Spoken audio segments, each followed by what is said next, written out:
Alors, chers amis, frères et sœurs, bonsoir à chacune et chacun d'entre vous. Merci de votre présence pour cette conférence de carême. Depuis que je suis parmi vous, depuis 4 ans maintenant, chaque carême, je vous propose un entretien spirituel à la lumière de ce temps particulier que nous donne l'Église.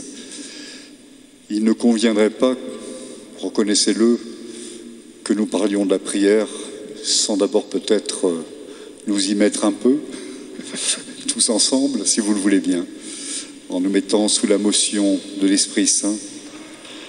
Je vous propose tout simplement de prier de la prière en partie dont nous parlerons dans un instant. Seigneur, apprends-nous à prier. Vous le savez, Jésus va commencer à apprendre à prier aux siens en leur confiant une prière qui est la prière de l'Église, avec l'Esprit Saint, avec les mots de Jésus. Nous prions. Notre Père, qui es aux cieux, que ton nom soit sanctifié, que ton règne vienne, que ta volonté soit faite sur la terre comme au ciel. Donne-nous aujourd'hui notre pain de ce jour. Pardonne-nous nos offenses, comme nous pardonnons aussi à ceux qui nous ont offensés. Et ne nous laisse pas entrer en tentation, mais délivre-nous du mal. Au nom du Père et du Fils et du Saint-Esprit. Amen.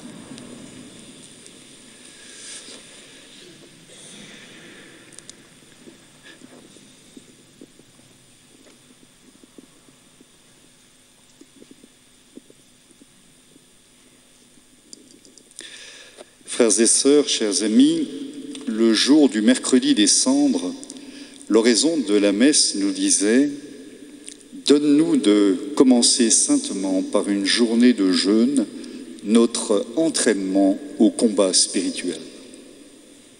Ce jour-là, nous entendions aussi l'Évangile selon saint Matthieu qui nous invitait à mettre en œuvre 3 attitudes fondamentales qui nous viennent d'ailleurs du monde juif et que notre foi chrétienne a assumé, le jeûne, la prière et l'aumône.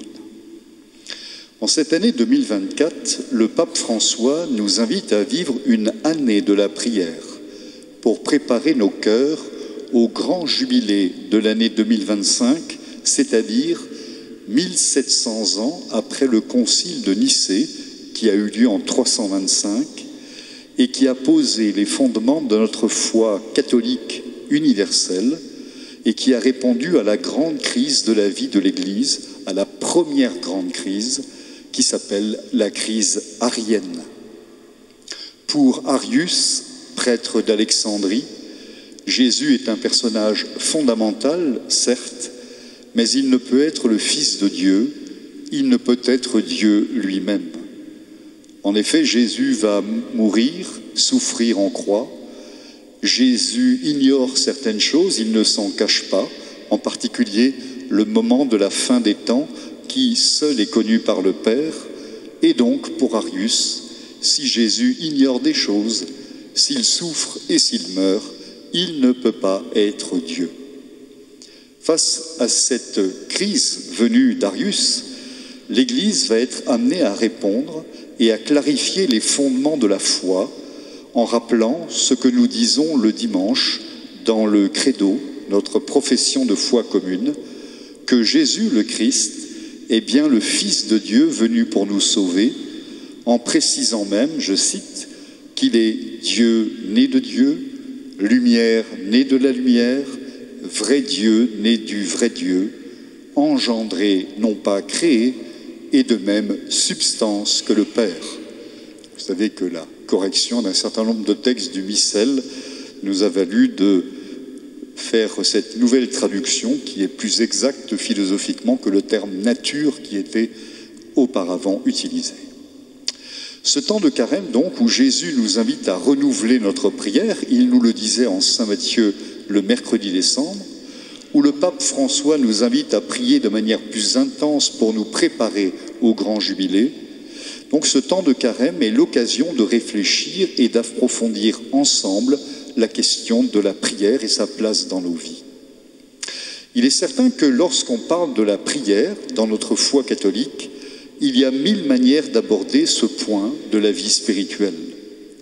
On peut en parler, par exemple, comme dans le catéchisme de l'Église catholique, qui, dans sa 4e partie, développe toute une partie sur la prière avec un commentaire du Notre Père et une réflexion large sur la prière. On peut aussi aborder la diversité de la prière et sa richesse, allant de l'adoration à la louange, en passant par l'action de grâce, le chemin de croix, le chapelet et d'autres formes encore.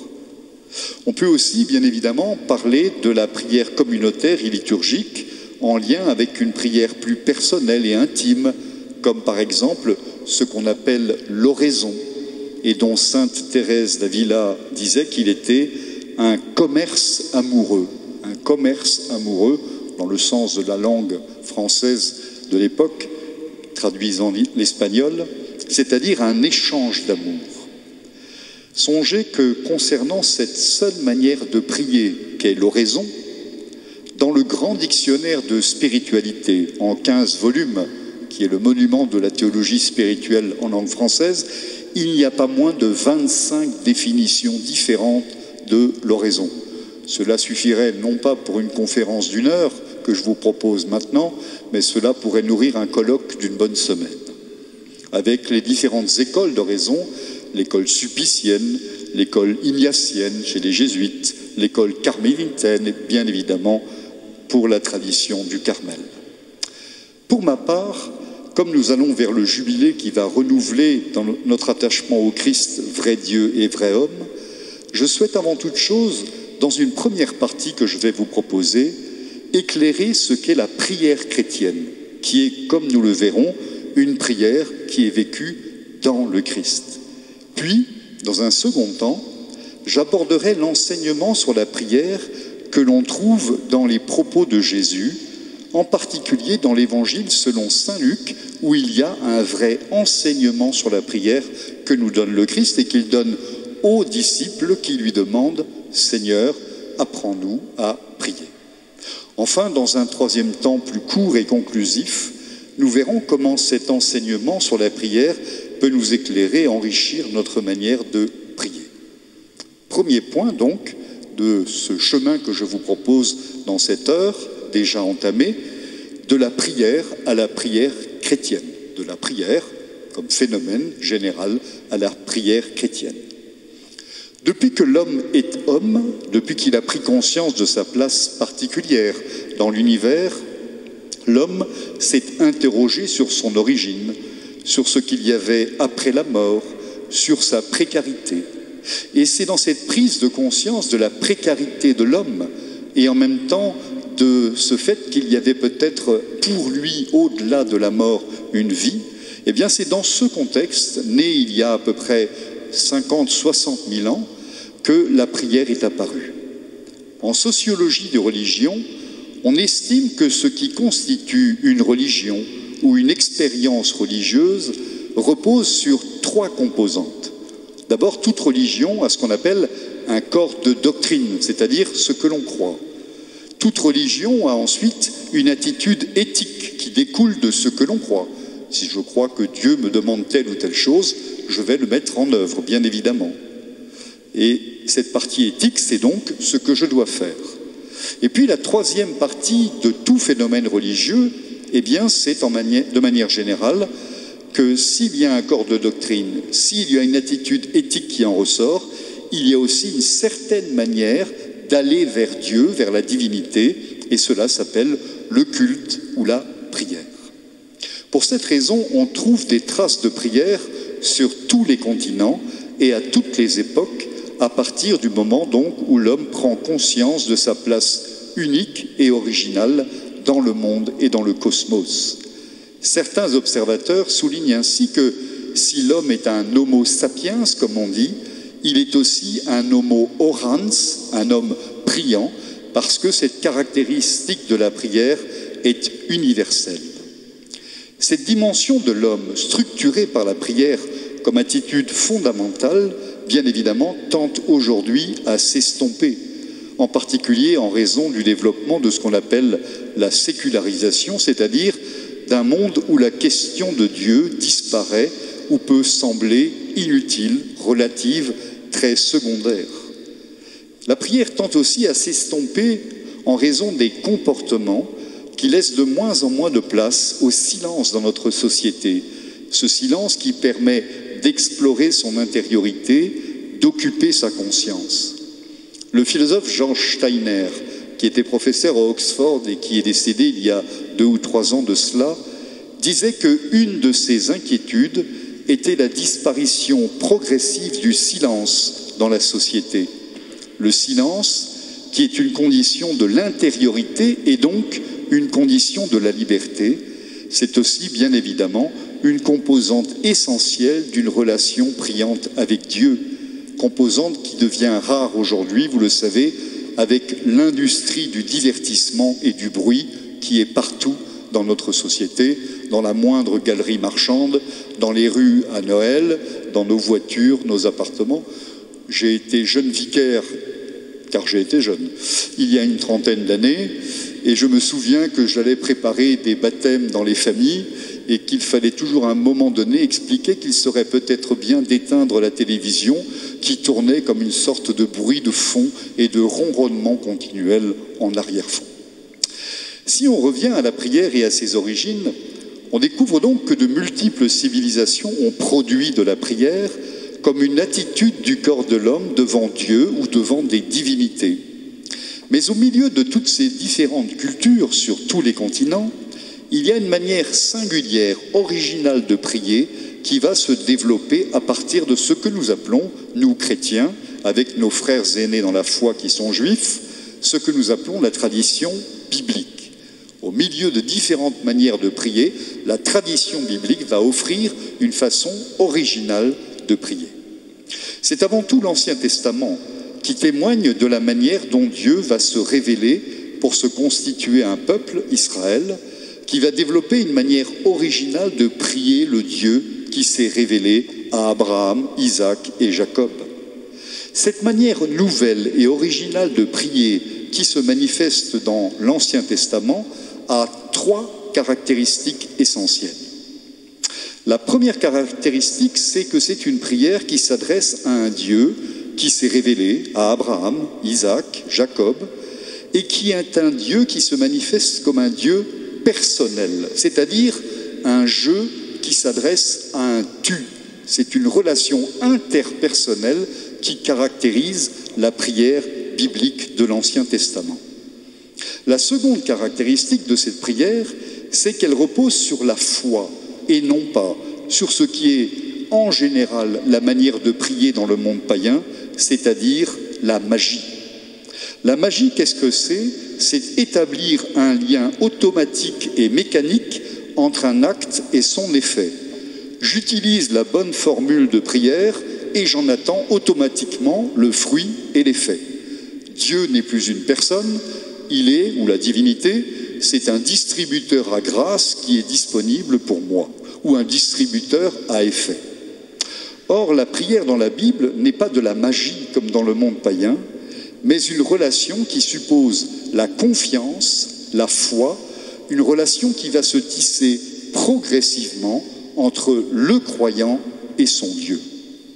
Enfin, la prière biblique est une prière à un Dieu qui s'intéresse à l'homme, contrairement aux divinités païennes ou aux divinités de la mythologie, et qui rejoint l'homme dans son histoire personnelle pour l'accompagner dans une relation aimante et confiante. Dieu est quelqu'un, on le rencontre dans la foi et on le rencontre parce qu'il entre dans notre vie et qu'il vient nous accompagner de manière aimante et confiante dans notre existence. Si l'Ancien Testament est caractérisé par ces 3 points spécifiques que je viens d'évoquer, le Nouveau Testament fait faire un pas de plus dans le domaine de la prière. La nouveauté chrétienne, c'est que Dieu va tenir ses promesses faites dans la première alliance à son peuple Israël et qu'il va envoyer dans le monde celui qu'on appelle son Messie, qui va se révéler comme étant plus qu'un patriarche ou un prophète, mais Dieu lui-même venu dans le monde, Dieu lui-même qui s'incarne en étant un vrai Dieu et c'est-à-dire celui qui peut nous sauver, mais aussi vrai homme, excepté le péché, et donc susceptible de rentrer en relation avec nous. La nouveauté chrétienne, c'est Dieu qui se fait homme pour nous communiquer la vie divine, la vie d'un Dieu unique qui se révèle comme étant communion de personnes, Trinité, communion d'amour du Père, du Fils et de l'Esprit Saint. Cette nouveauté va bien entendu avoir un effet sur la prière de ceux qui vont reconnaître Jésus comme l'envoyé du Père, comme le Fils du Père, comme le Messie d'Israël. Avant toute chose, Jésus étant juif, dans une culture juive, il va assumer la manière de prier qui vient de l'Ancien Testament. En particulier, vous le savez bien, la prière des psaumes, mais aussi en participant aux grandes fêtes juives et à la liturgie juive, celle de la Pâque, bien évidemment, mais aussi la fête de Shavuot, la Pentecôte, la fête de Sukkot, la fête des tentes, la fête de la dédicace, et souvent dans l'Évangile, en particulier en Saint Jean, ces fêtes sont indiquées clairement comme étant des moments où Jésus monte à Jérusalem pour vivre la prière avec ses congénères qui sont dans cette culture juive. Jésus est donc, il ne faut pas hésiter à le dire, même si parfois la formule peut sembler un peu provocante, Jésus est d'abord un juif pratiquant. Un juif pratiquant, fidèle à la tradition juive, mais novateur tout à la fois. Il va aussi marquer ses disciples en raison, en effet, d'une dimension très personnelle et intime de la prière. Jésus monte au temple, Jésus va à la synagogue, Jésus bénit les repas, Jésus bénit des enfants, mais en plus des prières prescrites, et c'est là la nouveauté de Jésus, Jésus prie très librement celui qu'il appelle ouvertement son Père, Abba. Souvent, on le trouve en particulier en Saint Marc, ses apôtres le cherchent au petit matin, il n'est pas là, la nuit est encore profonde, le soleil ne se lève pas encore, et ils trouvent alors Jésus à l'écart en prière. Jésus est celui sur qui repose l'Esprit Saint, mais qui, les apôtres le découvrent progressivement, est sans cesse tourné vers le Père. Jésus, pour cela, prie son Père avant tout moment important. Il s'adresse à lui dans les moments décisifs. Avant le choix des 12, Jésus va passer la nuit entière dans la montagne pour appeler à lui ceux qu'il choisira.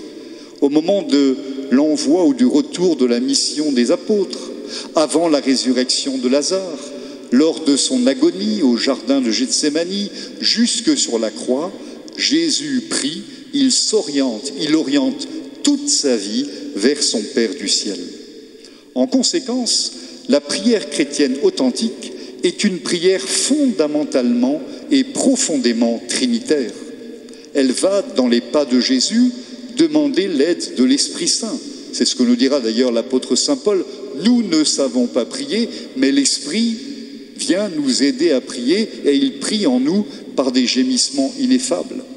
Mais la prière de Jésus, non seulement est une prière qui passe par l'Esprit Saint, mais elle a comme finalité, elle a comme but le Père. Quand vous priez, dira dans un moment, nous l'entendrons, Jésus aux 12 auquel il apprend à prier, quand vous priez, dites notre Père, tout comme toute prière dans l'Église est orientée vers le Père et a comme but le Père. Je me souviens, lorsque j'étais séminariste, quand je suis devenu prêtre, formé au séminaire français de Rome, je me souviens que nous revenions après nos ordinations, en général pour une dernière année d'études, comme prêtres étudiants. Et il nous fallait célébrer devant le public le plus difficile de toute l'Église catholique, qui est le public d'un séminaire, c'est-à-dire vos propres camarades. Et nous avions toujours un peu de stress à devoir célébrer devant ceux qui se formaient avec nous et comme nous, parce que nous savions leur souci du détail et de l'observation. Voilà. Mais je me souviens en particulier d'un frère revenu comme jeune prêtre qui venait d'être ordonné en juin et qui revenait en septembre-octobre à la rentrée, et il va célébrer sa première messe, et nous sommes tous là, et il célèbre de manière, à mon avis, très correcte, sauf qu'à un moment donné, au moment du Notre Père, et avant de lancer cette prière, il se tourne vers l'assemblée des séminaristes et des pères de la maison pour dire « Et maintenant, tournons-nous vers le Père ». Je peux vous garantir qu'à la sortie de la messe, à la sacristie, le supérieur l'attendait de pied ferme pour lui dire « Au moment du Notre Père, tu nous as dit « Et maintenant, tournons-nous vers le Père », mais qu'est-ce qu'on faisait depuis le début de la messe ?» Voilà. Oui, dès le début de la célébration, de toute célébration ecclésiale, nous nous tournons vers le Père par le Christ dans l'Esprit Saint. Donc, la prière chrétienne, oui, dans les pas de Jésus, demande l'aide de l'Esprit. Elle est orientée vers le Père du ciel. Jésus ne ramène jamais ceux qui prient à lui-même. Il est celui par qui passe la prière, par lui, avec lui et en lui. Enfin, si la prière chrétienne intègre la place du Saint-Esprit et la place du Père, bien évidemment, et la place de la Vierge Marie et des saints dans l'histoire de l'Église ensuite, cette prière, même si nous sommes seuls à prier, a toujours une dimension communautaire, car nous prions comme baptisés, membres d'un corps ecclésial, membres de la communion des saints. Et c'est bien la raison pour laquelle le Notre Père ne commence pas par ces mots « Mon Père », mais Notre Père, même si nous sommes seuls, pour nous rappeler que c'est toujours dans la communion des saints et comme membres de l'Église que nous prions. Enfin, cette prière chrétienne, même si elle peut prendre des formes variées, est récapitulée dans deux formes majeures. Le catéchisme de l'Église catholique, au début de la partie sur la prière, cite Saint Jean de Damas, Saint Jean Damascène, un grand théologien du 8e siècle, qui dit « La prière, c'est, je cite, l'élévation de l'âme vers Dieu ou la demande à Dieu des biens convenables. » Ainsi, à travers 2000 ans d'histoire de l'Église, ces deux grandes formes de la prière sont celles qui demeurent, élever notre âme vers Dieu, élever notre cœur vers Dieu. Nous le disons au début de la préface dans la messe d'ailleurs, le Seigneur soit avec vous et avec votre esprit, élevons notre cœur, nous le tournons vers le Seigneur. Et puis la grande prière de demande, demander à Dieu les biens qui conviennent. Il ne serait pas bon, et cela ne conviendrait pas de demander à Dieu des choses inconvenantes. Deuxième temps maintenant, j'ai essayé dans ce premier temps donc de vous éclairer le phénomène de la prière, de le situer dans l'histoire et de situer particulièrement la forme de la prière d'abord qui nous vient du judaïsme, relation personnelle avec Dieu, relation dans une foi confiante et une relation avec un Dieu qui entre dans notre histoire. J'ai essayé d'éclairer la dimension propre de la prière chrétienne, une prière qui se fait à la suite du Christ, avec le Christ, sous la conduite de l'Esprit, vers le Père et comme membre de l'Église. Je vous propose maintenant de nous arrêter sur l'enseignement que Jésus lui-même nous donne et qu'il nous donne à travers l'enseignement qu'il a donné à ses propres disciples, alors que ceux-ci sont venus lui demander « Seigneur, apprends-nous à prier ». Lorsqu'on s'intéresse à la question de la prière dans l'Évangile, on s'aperçoit que le terme « prière » y est fréquemment utilisé. Je ne vais pas vous abreuver de chiffres, comme sur un mauvais plateau de télévision pour une soirée politique, mais, par exemple, le verbe « prier » apparaît 137 fois dans le Nouveau Testament, il apparaît 153 fois dans l'Ancien Testament, qui, vous le savez, est beaucoup plus épais et beaucoup plus important. Et le mot « prière » apparaît 67 fois dans le Nouveau Testament pour 144 occurrences dans l'Ancien. La fréquence est donc bien plus importante dans le Nouveau Testament, même si le terme « prier » ou « prière » est parfois équivoque. On trouve dans la bouche de Jésus, en effet, des invitations à prier pour chasser les démons, par exemple, pour ne pas entrer en tentation, pour rencontrer le Père dans le secret. On trouve dans la bouche de Jésus le mot prière pour critiquer des manières erronées de prier, par exemple la manière de prier des pharisiens, qui est une manière de prier ostensible pour bien montrer à tout le monde que l'on prie. Ou bien Jésus critiquera, nous y reviendrons, les prières des païens qui rabâchent, comme le dit Jésus. Mais on trouve aussi des passages où des personnes prient Jésus de s'en aller dans le sens d'une demande qui lui est faite. Ce qui marque aussi dans le Nouveau Testament, comme nous l'avons déjà dit, c'est que Jésus prie souvent dans le cadre de la liturgie, au sabbat, les grandes fêtes à Jérusalem, pour les repas, mais qu'il y a aussi cette fameuse prière personnelle de Jésus. Par contre, ce qui peut être étonnant, et alors que nous savons que Jésus est venu révéler le Père, c'est que Jésus semble ne jamais avoir souhaité donner un autre enseignement sur la prière que par l'exemplarité de sa vie et de sa propre prière. En ce sens, Jésus est assez fidèle à la tradition rabbinique qui préférait en général un enseignement pratique par imitation. Les rabbins vivaient et les disciples des rabbins les regardaient faire et les imitaient plutôt qu'un enseignement trop théorique. Mon enseignement de ce soir, vous l'aurez vite compris, n'est donc pas un enseignement rabbinique, mais plutôt un enseignement chrétien. Pourtant, dans les évangiles, il y a un passage, dans l'évangile selon saint Luc, où Jésus, questionné par les disciples, va donner un enseignement sur la prière. Ce passage se situe au chapitre 11 de saint Luc, dans la seconde partie de l'évangile, qui est ce moment où Jésus est en train de monter vers Jérusalem. Cet enseignement sur la prière est construit comme un triptyque, un tableau en 3 parties, avec 3 scènes distinctes qui s'articulent pour nous donner un enseignement assez complet et riche sur la prière. Si vous voulez bien, je vais maintenant essayer d'éclairer ces 3 petites scènes qui nous donnent le cœur de l'enseignement de Jésus sur la prière. Et avant de le commenter, eh bien, je vais tout simplement vous lire ce passage qui n'est pas très long, mais qui peut être utile de se remettre, si vous le voulez bien, à l'oreille. Évangile selon saint Luc, donc au chapitre 11, verset 1 jusqu'au verset 13. Il était un jour, quelque part, en prière. Quand il eut fini, un de ses disciples lui dit « Seigneur, apprends-nous à prier, comme Jean l'a appris à ses disciples. » Il leur dit « Quand vous priez, dites « Père, fais-toi reconnaître comme Dieu, fais revenir ton règne, donne-nous le pain dont nous avons besoin pour chaque jour.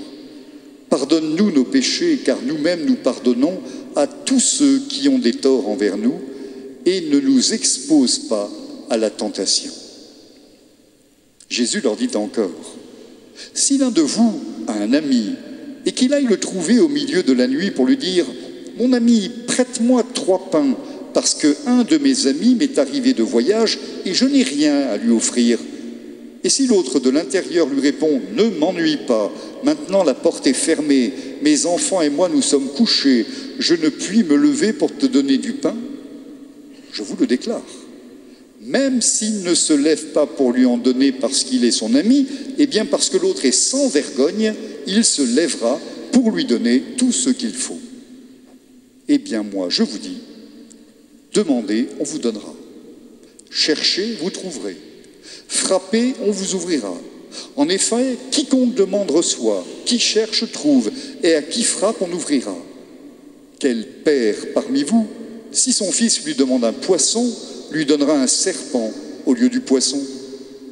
Ou encore, s'il demande un œuf, lui donnera-t-il un scorpion? Si donc vous, qui êtes mauvais, savez donner de bonnes choses à vos enfants, combien plus le Père Céleste donnera-t-il l'Esprit Saint à ceux qui le lui demandent? 3 scénettes, 3 moments qui s'articulent. La première scène s'ouvre au début donc de ce chapitre 11, juste après le repas chez Marthe et Marie, qui donne déjà un enseignement spirituel assez clair, en invitant, vous le savez bien, par l'exemple que donne Marie, sœur de Lazare, à une attitude de paix dans la vie spirituelle, alors que Marthe s'agite beaucoup. Notre passage commence précisément par cette formule, alors, qui peut sembler bien vague, mais qui dit beaucoup, pourtant, parlant de Jésus. Que dit l'Évangile pour commencer? Il était un jour, quelque part, en prière. Ce passage commence en nous donnant des informations précieuses qui semblent pourtant ne pas en être. Un jour, on ne sait donc pas quand. Quelque part, on ne sait donc pas où, Jésus prie. Une manière subtile de nous dire « un jour quelque part », qui signifie surtout qu'à chaque instant et n'importe où, Jésus pouvait être en prière et priait. Cette manière de dire signifie que la prière occupe toute la vie du Christ. Et à tout moment et en tout lieu, on pouvait finalement trouver Jésus en train de prier. Lui qui est le Verbe de Dieu, éternellement tourné vers son Père du ciel, est dans son incarnation aussi, dans sa mission sur terre, toujours tourné vers ce Père, avec qui il est un, parce qu'il fait toujours sa volonté. Jésus, en fait, ne prie pas. Il est un priant constant. Cette prière de Jésus était certainement tellement intense et mystérieuse qu'elle a fini par intriguer les disciples. D'ailleurs, vous l'avez entendu dans l'Évangile à l'instant, ils attendent qu'il ait fini. On les imagine un peu à distance, en train d'observer Jésus, intrigués par ce qu'il fait. Et l'Évangile précise que c'est alors l'un d'entre eux qui va aller poser la question, peut-être au nom du groupe. Va lui demander ce qu'il fait, va lui demander comment il fait, va lui demander de nous expliquer comment faire. L'un d'entre eux donc pose la question, « Seigneur, apprends-nous à prier ». On demande donc à Jésus un enseignement, une formation sur la prière, mais ce disciple ajoute « comme Jean l'a appris à ses disciples ». Jean, c'est-à-dire Jean le Baptiste, bien évidemment. On découvre donc que non seulement les disciples observaient Jésus qui prie, mais de plus, ils observaient le groupe des disciples de Jean-Baptiste et avaient compris que les disciples de Jean-Baptiste, eux, bénéficiaient d'un enseignement dont les disciples de Jésus ne bénéficiaient pas. Vous le savez, on le découvre en particulier dans l'Évangile selon saint Jean au chapitre 3, début du chapitre 4, il y avait une petite forme de concurrence entre le groupe des disciples de Jean-Baptiste et les groupes des disciples de Jésus, que d'ailleurs Jean-Baptiste réglera rapidement, en disant qu'il est heureux d'entendre Jésus, parce que lui n'est que l'ami de l'époux, et que Jésus est l'époux qu'Israël attend. On peut alors s'interroger, mais comment se fait-il donc que Jésus, lui qui est un vrai rabbi, mais surtout lui qui connaît mieux que quiconque le cœur de l'homme, comment se fait-il que Jésus n'ait pas pris l'initiative de former ses disciples à la prière? Est-ce qu'il aurait négligé cette dimension qui pourtant est essentielle pour lui? On peut alors risquer peut-être une explication qui rejoint l'intuition et l'enseignement des grands spirituels de l'histoire chrétienne. Jésus est juif, il vit dans un contexte juif. Il sait que ses disciples, qui sont juifs, respectent la loi, les commandements, et en particulier le commandement de l'adoration qui est dû au seul vrai Dieu. Les disciples savent que la prière est un devoir pour tout bon juif, pour être ajusté à Dieu. S'il a attendu qu'ils prennent l'initiative de lui demander un apprentissage sur la prière, c'est qu'il a attendu que se déploie en eux ce qui est le cœur d'une vraie prière. Non seulement un commandement à vivre, non seulement un précepte à respecter, non seulement un devoir à faire, j'ai fait mes prières, mais surtout le désir de prier, le désir de rencontrer le Dieu vivant dans la prière. C'est à ce sujet que le curé d'Ars disait, avec les formules qu'il a l'art de trouver et de ciseler, c'est à ce sujet que le curé d'Ars disait, concernant ceux qui réduisent la prière à un devoir, à une obligation ou à un commandement, je cite, « Il y en a qui vont prier le bon Dieu pour se débarrasser de lui. » Il y en a qui vont prier le bon Dieu pour se débarrasser de lui.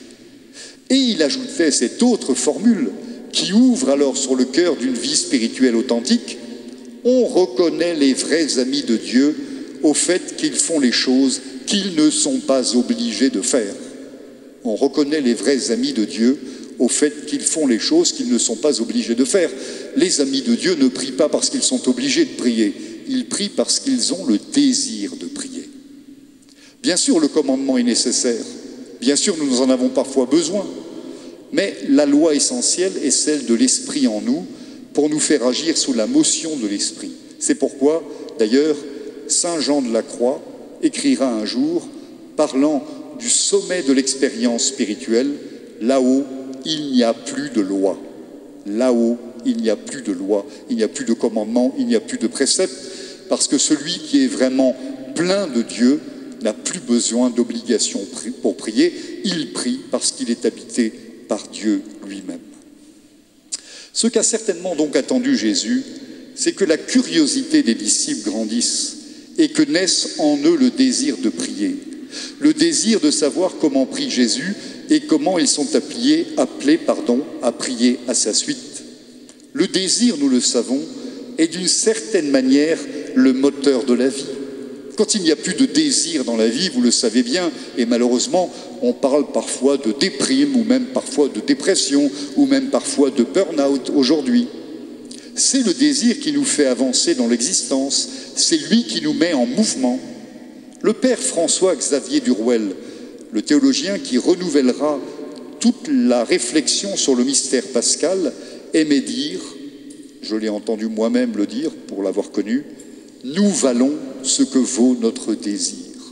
Nous valons ce que vaut notre désir. » Et saint François de Sales soulignait que, je cite, « c'est l'amour qui fait faire le chemin », c'est-à-dire on se met en route vers un but dans la mesure où on est attiré par ce but, par ce qu'on va trouver. C'est le désir de repos, de vacances, de changement d'air et d'horizon qui nous fait nous organiser pour quitter temporairement notre chez-nous. Et donc c'est bien le désir qui nous fait avancer, c'est le désir qui nourrit une vie. Il s'agit donc bien pour vivre une vraie vie de prière, durable, persévérante, de nourrir notre désir. Et comment le faire alors? Il s'agit, comme l'avait bien compris saint Augustin, de connaître le but vers lequel nous allons, le sujet ou l'objet que nous désirons. Pour désirer prier Dieu et le rencontrer dans la prière, il faut avant toute chose apprendre à connaître le Christ, qui il est, pourquoi il est bon de le fréquenter et d'aller vers lui. Et cela passe par la connaissance du Christ, essentiellement et d'abord par la parole de Dieu. Le père Caffarel, que bon nombre d'entre vous certainement connaissent, le père Caffarel disait « Voulez-vous apprendre à prier? Eh bien, commencez par apprendre à connaître le Christ. On n'aime pas une ombre. On n'aime pas une ombre. » Souvenez-vous de la formule de François de Sales. C'est l'amour qui fait faire le chemin. Si vous voulez une explication plus claire, on va beaucoup plus vite à un rendez-vous amoureux que chez le dentiste. D'accord? Sauf si le rendez-vous amoureux, c'est le dentiste. Ça peut arriver. Donc, on peut et on doit aiguiser son désir en apprenant à connaître le Christ, celui vers lequel nous allons. Mais saint Jean Bosco disait aussi, pour aiguiser le désir de la rencontre du Christ, il est aussi bon d'avoir parmi les saints quelques amis, de lire les saints et de voir comment le désir du Christ est né chez eux et comment ce désir du Christ les a brûlés et comment leur désir finalement passe dans le nôtre et nous fait désirer adico. Aussitôt que les disciples, en tout cas, ont manifesté leur désir, apprends-nous à prier, Jésus leur donne une prière. Il commence par leur confier ce qui est encore aujourd'hui le cœur de la prière chrétienne, le Notre Père, cette prière qui d'emblée nous fait comprendre que comme chrétiens, nous ne prions jamais seuls, mais comme membres de l'Église, de l'Assemblée. Même un ermite, dans sa solitude, prie Notre Père et manifeste ainsi qu'il est membre d'un corps qu'est l'Église. Mais de plus, cette prière du Notre Père que Jésus va nous donner nous fait comprendre que la finalité de toute prière chrétienne, c'est le Père et le mouvement de la Trinité. Jésus est celui qui nous conduit au Père, et même si nous le prions lui souvent dans notre prière personnelle et intime, notre prière passe par le Christ pour aller au Père, comme c'est le cas dans la grande prière de l'Église qu'est l'Eucharistie. Je vous le disais tout à l'heure, par lui, avec lui et en lui. Non seulement la prière que va donner Jésus, le Notre Père, fait de nous des membres de l'Église, nous prions Notre Père, non seulement il nous met dans la finalité qui est le Père du ciel, mais le Notre Père est aussi la prière qui assume les deux dimensions de la vie chrétienne qui constituent notre vocation. Notre vocation, vous le savez bien, c'est notre vocation commune à la sainteté. Et la sainteté, s'entend comme une communion dans l'amour avec Dieu et avec nos frères. Ainsi, le Notre Père, qui nous fait nous adresser au Père pour lui demander d'entrer dans une relation plus profonde avec lui, mais aussi de vivre une relation plus profonde avec nos frères, dans la vie humaine, dans la vie matérielle, nous rappelle cette double orientation complémentaire de toute vie chrétienne. Avant toute chose, nous nous orientons vers le Père du ciel, comme Jésus est orienté vers le Père. Nous l'invoquons comme source de paternité, celui qui permet la vraie et la véritable fraternité. Et nous l'invoquons à 3 reprises dans le Notre Père. D'abord, nous lui disons « Notre Père qui es aux cieux, que ton nom soit sanctifié ». Il ne s'agit pas ici essentiellement du respect du nom de Dieu.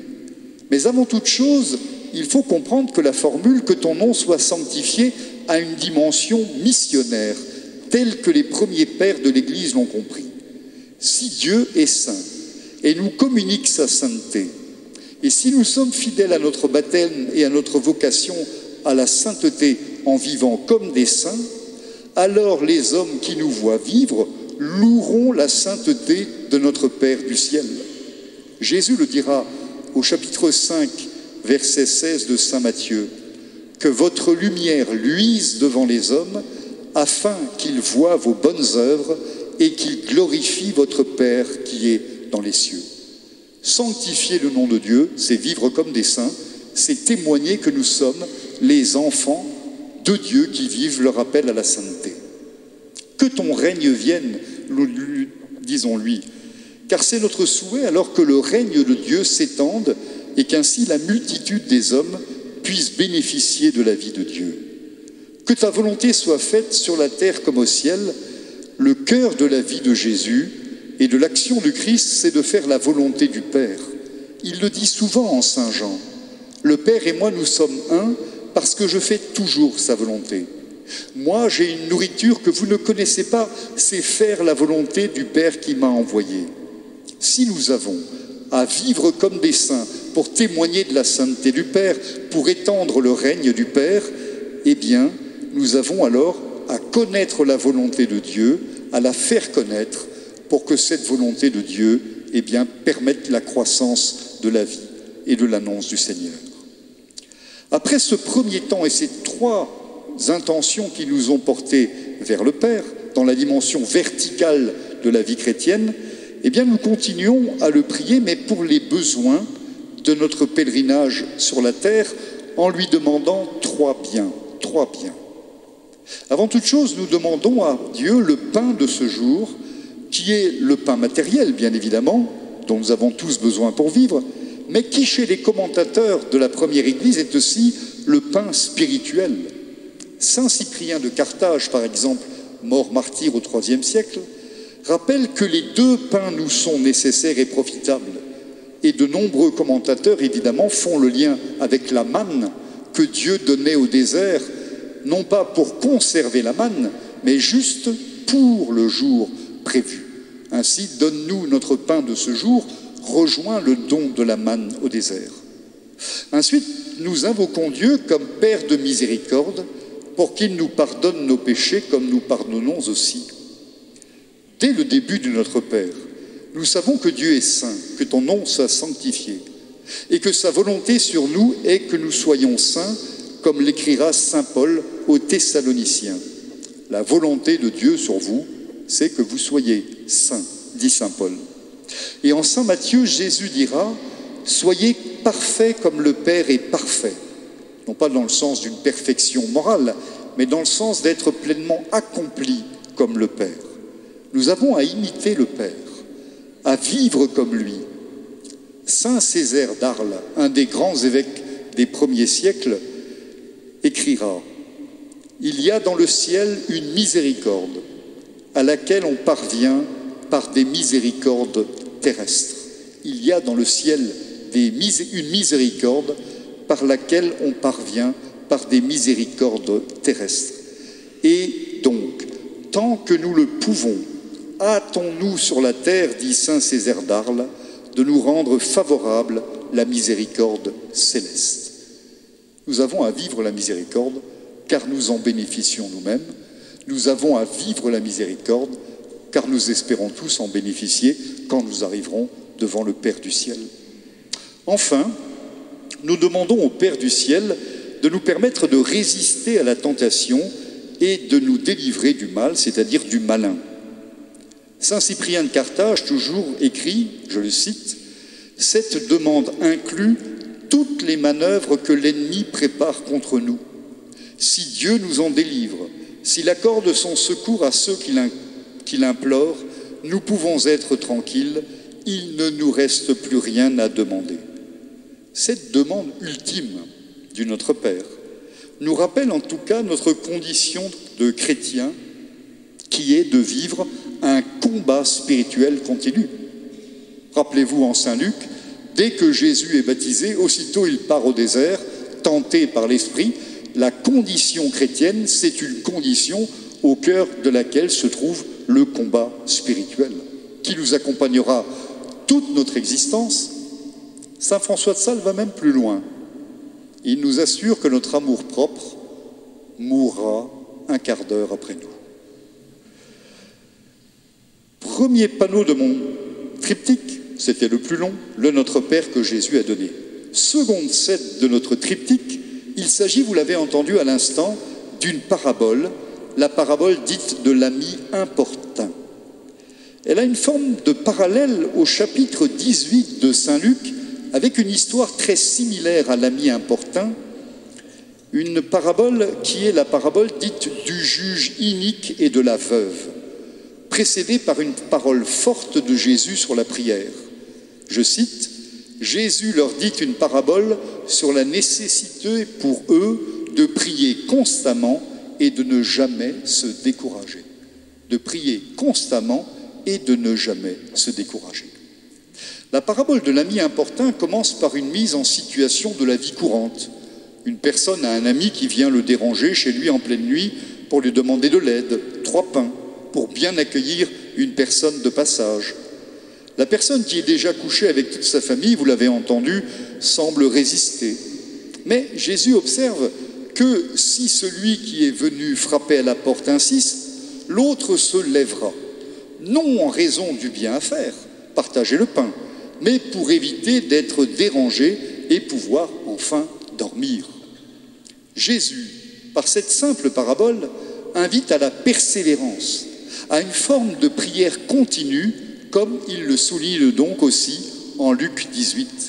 Il s'agit bien de prier constamment et de ne jamais se décourager. Mais la question est alors posée. Pouvons-nous prier constamment? N'est-ce pas répéter les formules alors ou rabâcher comme les païens, attitude que Jésus dénoncera par ailleurs? Soulignons que saint Paul lui-même, dans ses écrits, invitera souvent à prier sans cesse à plusieurs reprises. Nous le chantons d'ailleurs parfois dans nos assemblées. Soyez toujours joyeux et priez sans cesse. Répondons d'abord à la question sur le rabâchage.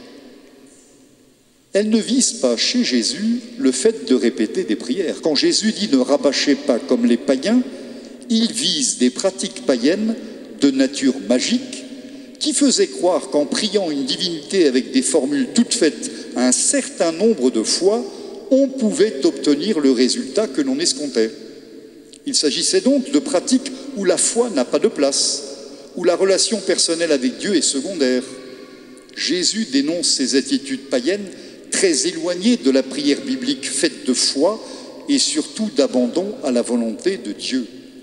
Dieu, je l'ai déjà dit, n'est pas un distributeur à grâce, même si certains peuvent parfois le penser jusqu'à aujourd'hui encore. Mais c'est saint Augustin qui va répondre à notre question. Oui, prier sans cesse, ce n'est pas du rabâchage, si ce n'est pas un acte magique. Mais saint Augustin va répondre à notre question sur la prière constante. Il le fait dans une lettre appelée la lettre à Proba. Saint Augustin souligne d'abord que prier constamment, c'est vouloir faire sans cesse la volonté de Dieu, que ta volonté soit faite sur la terre comme au ciel. Or, faire cette volonté de Dieu, c'est pour saint Augustin confier notre journée à Dieu le matin pour rester sous sa conduite, C'est aussi le prier le soir pour lui demander pardon des manquements à sa volonté. Ainsi, pour saint Augustin, nous prions tout au long du jour en cherchant tout au long du jour à faire la volonté du Père en imitant Jésus. Mais comment connaître cette volonté de Dieu? Comment la mettre en œuvre tout au long du jour pour prier constamment? Eh bien, prier constamment en faisant la volonté de Dieu commence tout simplement par le bon sens que nous mettons en œuvre tout au long du jour pour agir dans notre vie, dans la vie courante. Mais cette volonté de Dieu, saint François de Sales le précisera, connaître la volonté de Dieu, la mettre en œuvre tout au long du jour pour prier constamment, eh bien cela passe par des points de repère qui nous sont donnés. D'abord, premièrement, les commandements de Dieu. Comment savoir la volonté de Dieu? Eh bien, tout simplement, les commandements me donnent la volonté de Dieu. Dois-je mentir à mon prochain? Non, tu ne feras pas de faux témoignages. Dois-je tuer mon voisin parce qu'il m'énerve? Non, tu ne tueras point, bien évidemment. Donc, les commandements nous indiquent d'abord la volonté de Dieu. Deuxièmement, nous dit François de Sales, ce sont aussi les commandements de l'Église qui nous indiquent comment vivre au quotidien et qui nous éclairent et qui nous permettent de connaître la volonté de Dieu. Par exemple, suis-je obligé d'aller à la messe tous les jours, toutes les heures de la journée? Certainement pas. L'Église nous invite à la pratique dominicale et même à la communion pascale. Et puis, non seulement les commandements de l'Église, mais aussi notre devoir d'État nous dit ce que nous avons à faire. Et quand nous faisons notre devoir d'État, nous faisons la volonté de Dieu. Et donc, d'une certaine manière, nous dit saint Augustin, nous sommes en prière constante parce que nous voulons ce que Dieu veut. Et puis, à côté de cette volonté de Dieu qui nous est connue par ces points de repère qui nous sont donnés, la volonté de Dieu nous vient aussi, nous assurent les grands auteurs spirituels, par les événements qui s'imposent à nous tout au long d'une journée. Les rencontres que nous faisons, les choses que nous avons à porter en raison peut-être de notre fatigue, de notre maladie, de notre âge. Toutes ces réalités-là, c'est la volonté de Dieu que nous portons. Saint Alphonse de Liguori, le fondateur des Rédemptoristes, dira même que la première volonté de Dieu à accueillir chaque matin, c'est la météo. J'aurais peut-être envie qu'il fasse beau, il fait mauvais. Je consens à la volonté de Dieu et donc je suis en prière constante puisque j'accueille sa volonté et je l'intègre dans ma vie au lieu de grogner comme j'aurais peut-être envie de faire. Je me réjouis peut-être des agriculteurs qui ont besoin d'eau et je me réjouis qu'il fasse mauvais aujourd'hui mais que certainement après la pluie viendra le beau temps. Il y en a qui suivent encore, c'est bien. Voilà. Il y a donc cette prière constante à laquelle Jésus nous appelle par la parabole, par sa parole. Saint Augustin nous dit « Prier constamment, c'est faire la volonté de Dieu de manière constante », mais il ajoute dans la lettre à Proba que certains font plus que cela. Ils font plus que faire simplement la volonté de Dieu et qu'ils passent leur journée en étant dans une prière constante mais activement. Et il évoque alors une pratique spirituelle qui vient du monde juif, où l'on aimait garder des passages des psaumes en mémoire dans son cœur pour les répéter tout au long du jour, pour louer Dieu sans cesse, tout en pratiquant son travail, en général un travail manuel qui laissait l'esprit libre pour vaquer à Dieu. Vous savez par exemple que saint Paul, Rabbi Saül, élevé au pied de Gamaliel, avait un métier manuel. Est-ce que quelqu'un sait ce qu'il faisait? Il était tisseur de tentes, ce qui est tout à fait typique de la tradition juive. Paul avait un métier manuel, et ce métier manuel permettait de continuer à prier Dieu dans son cœur, tout en ayant les mains occupées à un travail rémunérateur et qui permettait à chacun d'être autonome.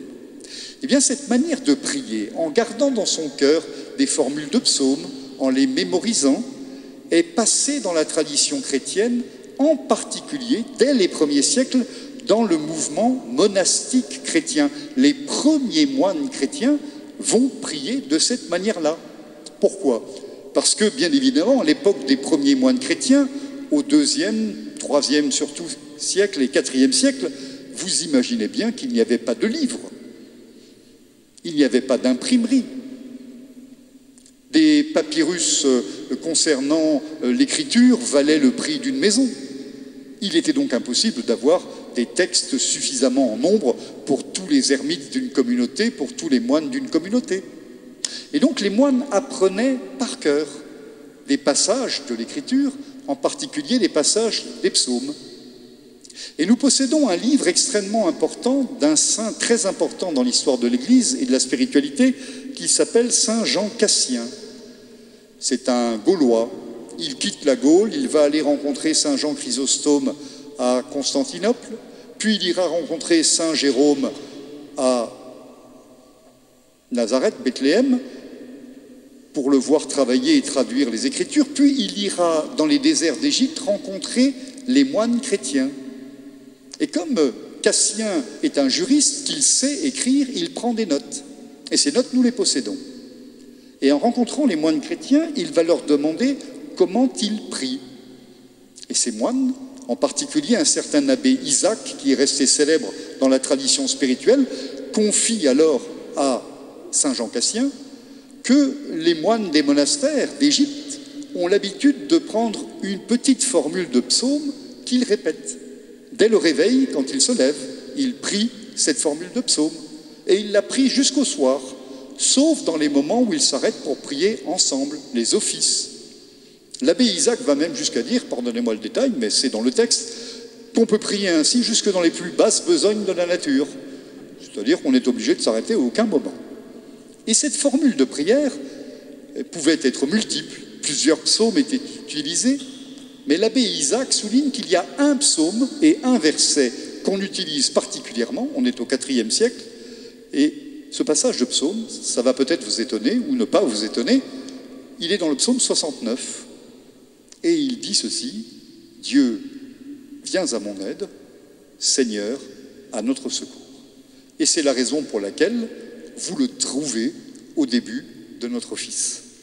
Donc cette manière de prier très simple, d'avoir une petite formule de prière dans le cœur, a été la grande manière de prier pendant pratiquement tout le premier millénaire pour les moines chrétiens, qui sont pour un certain nombre lettrés, cultivés et qui savent lire, mais qui n'ont pas tous un livre dans leur cellule, c'est impossible. Mais c'est aussi la grande manière de prier pour beaucoup de moines, qui sont ceux qu'on appelle non pas les moines de cœur, mais les frères, et qui n'avaient pas la culture et qui ne savaient pas lire et écrire. Et donc, cette manière de prier très simple veut répondre aux appels de saint Paul et surtout à l'appel du Christ de prier sans cesse. On a une petite formule de prière que l'on garde dans le cœur et que l'on répète sans arrêt, autant que l'énergie nous est possible. Cette formule de prière qui peu à peu s'inscrit dans le cœur et nous permet de prier constamment. C'est cette manière de prier qui est passée dans la tradition orientale par ce qu'on appelle la prière du nom de Jésus, dont vous avez certainement entendu parler. C'est cette manière de prier que vous trouvez par exemple dans la règle du Carmel. Vous aimez aller au Carmel? Oui, vous savez où il est. Il se trouve que j'ai été quelque temps au noviciat des Pères Carmes. J'ai donc lu la règle du Carmel. C'est une règle qui a été écrite au XIIe siècle à Jérusalem. Dans cette règle, il n'y a aucune précision sur le temps de prière dans la journée. Mais on dit, il faut méditer la loi du Seigneur jour et nuit. Méditer la loi du Seigneur jour et nuit. Qu'est-ce que cela veut dire? Ça veut dire avoir une parole de l'Écriture que l'on répète nuit et jour et qui peu à peu rentre dans le cœur de l'homme. Je vous signale, pour terminer et arriver sur ma conclusion maintenant, que c'est la manière de prier d'un certain Martin de Tours,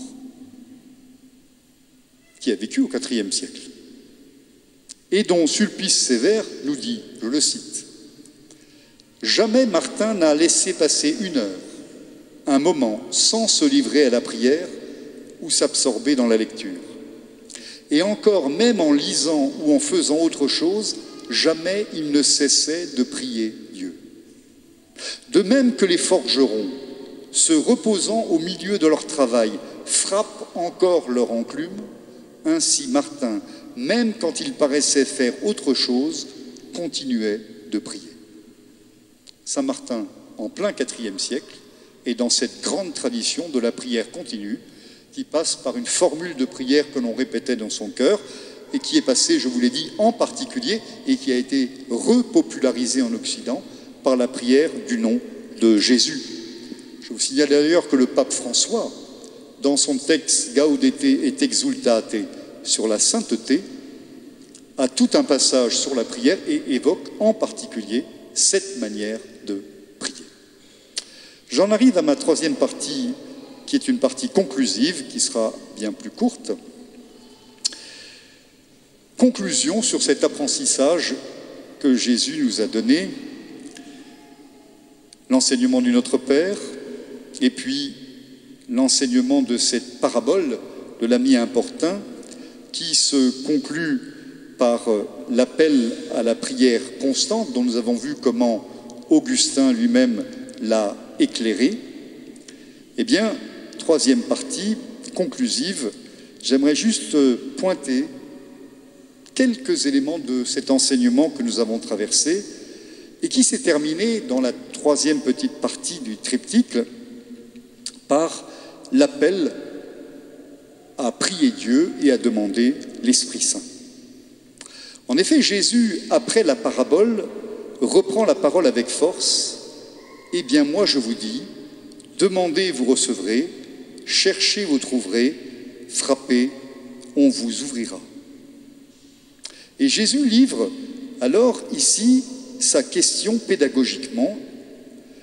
Nous, les hommes qui sommes mauvais, nous savons donner de bonnes choses à nos enfants, a fortiori combien le Père du ciel qui est la bonté nous donnera-t-il l'essentiel si nous le lui demandons. Et quel est l'essentiel que Jésus nous invite à demander? C'est l'Esprit Saint, l'Esprit qui est au cœur de la prière authentique. Écoutons ce qu'écrit Rupert de Deutz, un grand commentateur du IXe siècle. Je le cite. « Que demandons-nous? Que cherchons-nous? L'Esprit Saint. Si vous êtes mauvais, dit Rupert de Deutz, citant Jésus, vous savez donner de bonnes choses à vos enfants. Combien plus le Père du ciel donnera l'Esprit bon à ceux qui le lui demandent. Sous-entendu, l'Esprit qui vous apprendra à prier. Car vous avez dit, Seigneur, apprends-nous à prier. Et si tu cherches le chemin le plus court pour acquérir la science de la prière, tu n'as qu'à persister à demander au Père, comme si tu étais l'ami importun, donne-moi l'Esprit bon, donne-moi l'Esprit Saint. Et quand il te l'aura donné, tu auras vraiment la science de la prière. Et tu seras si véhémentement occupé dans l'oraison que c'est à peine si tu pourras prononcer un mot. Car le continuel gémissement de l'Esprit Saint devancera l'office de la parole et prendra pour lui toute la place. En d'autres termes, comme l'ami importun a frappé à la porte de son ami pour demander du pain, frappe au cœur du Père en demandant l'Esprit Saint, et cet Esprit te sera donné, cet Esprit Saint qui viendra prier en toi. Cela signifie, oui, chers amis, de manière conclusive, 4 points que j'aimerais vous partager pour terminer. Les disciples ont demandé à Jésus, apprends-nous à prier, parce qu'ils ont constaté que Jésus était un grand priant. Il n'avait pas besoin de prier, mais il a prié pour nous, pour vivre notre humanité, pour prier donc, et c'est le premier point peut-être à retenir, il s'agit bien de regarder et de suivre Jésus avant toute chose. Jésus n'a pas appris aux disciples à prier avant que le désir de prier soit venu en eux. Ce désir qui dépend de notre attraction pour ce qui peut nourrir et combler notre vie. Pour prier, je l'ai dit, il faut connaître Jésus, le découvrir dans la parole de Dieu, au cœur de la vie des saints. Donc, premier point, entretenons notre connaissance de Jésus, partageons avec d'autres aussi ce qu'il est dans nos vies. Deuxième point, Jésus a ensuite donné le Notre Père, qui est une prière ecclésiale, Cette prière qui assume les deux dimensions de la charité et qui nourrissent la vie de sainteté. Il s'agit donc bien d'unir la prière et l'action, mais, et toute la tradition spirituelle nous le dit, il faut être plus attentif à la prière qu'à l'action, parce que l'action nous est naturelle, mais la prière ne nous est pas naturelle. Il faut entretenir la prière parce qu'elle ne nous est pas naturelle. Vous savez que pour prier le sabbat, chez nos frères juifs, il faut 10 hommes. Alors vous pourriez vous dire, voilà encore une réserve patriarcale, n'est-ce pas? On ne pense pas aux femmes. Mais quand vous demandez à nos frères juifs, pourquoi est-ce qu'il faut 10 hommes pour prier? Ils répondent, peut-être de manière un peu coquine, mais ils répondent, il faut 10 hommes pour prier, car les femmes, nous n'avons pas besoin de leur demander de prier. Elles prient sans qu'on leur dise de le faire. Les hommes, ce n'est pas pareil. Troisième point, les disciples ont ensuite entendu la parole de l'ami importun, cette parole et cette parabole qui nous libère de nos scrupules vis-à-vis de Dieu. Il ne s'agit pas de jouer avec Dieu de manière magique, en pensant qu'en répétant des formules, eh bien, nous obtenions des points pour rentrer plus vite au ciel, mais il s'agit bien de l'importuner amoureusement. Pour cela, la tradition spirituelle a développé la pratique de la prière continuelle que j'ai évoquée à l'instant, qui peut être mise en œuvre toujours et partout, comme Jésus qui était en prière un jour quelque part. Cette manière de prier, par une petite formule de prière qui peut accompagner nos journées, qu'on appelle aussi et qu'on a appelé dans l'histoire les oraisons jaculatoires, par exemple, et qui peut combler notre cœur, qui peut aussi rendre les moments d'attente un peu compliqués tout à fait agréables. Quatrièmement, enfin, notre prière consiste à agir, mais aussi à consentir pour accepter une certaine passivité où Dieu agit en nous plus que nous n'agissons. Cette prière profonde, elle demande l'Esprit Saint et nous append à être comblés de lui. Ce que nous avons à demander à Dieu, Jésus nous l'a rappelé ce soir, ce n'est pas nécessairement d'abord telle ou telle chose, tel ou tel bien, même si cela peut être important pour nous, mais c'est de demander le don de l'Esprit Saint, qui est le principe de la vraie prière en nous.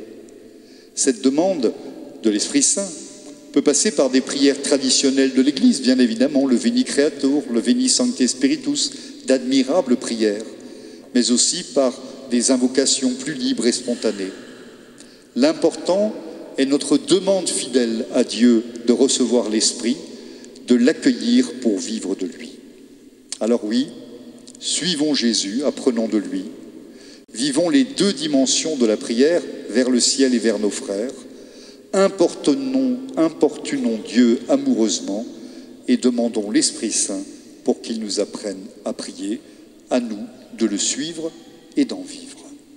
Je vous remercie de votre attention et je vous propose immédiatement, car la messe va suivre, la messe de 18h30, eh bien de conclure notre rencontre sur la prière. Vous la retrouverez d'ici quelque temps sur le site du diocèse, si vous aviez envie de la réentendre. Je vous propose tout simplement de prier celle qui certainement a appris à Jésus à prier, la Mère de Dieu. Il y a un admirable livre de Robert Aron qui s'appelle « Ainsi priait Jésus enfant », qui montre comment les mères juives apprennent et apprenaient à l'époque de Jésus à prier. Et il est certain que Jésus a dû prier avec sa mère, tout petit. Eh bien, comme nous sommes tout petits, apprenons à prier avec la mère de Jésus.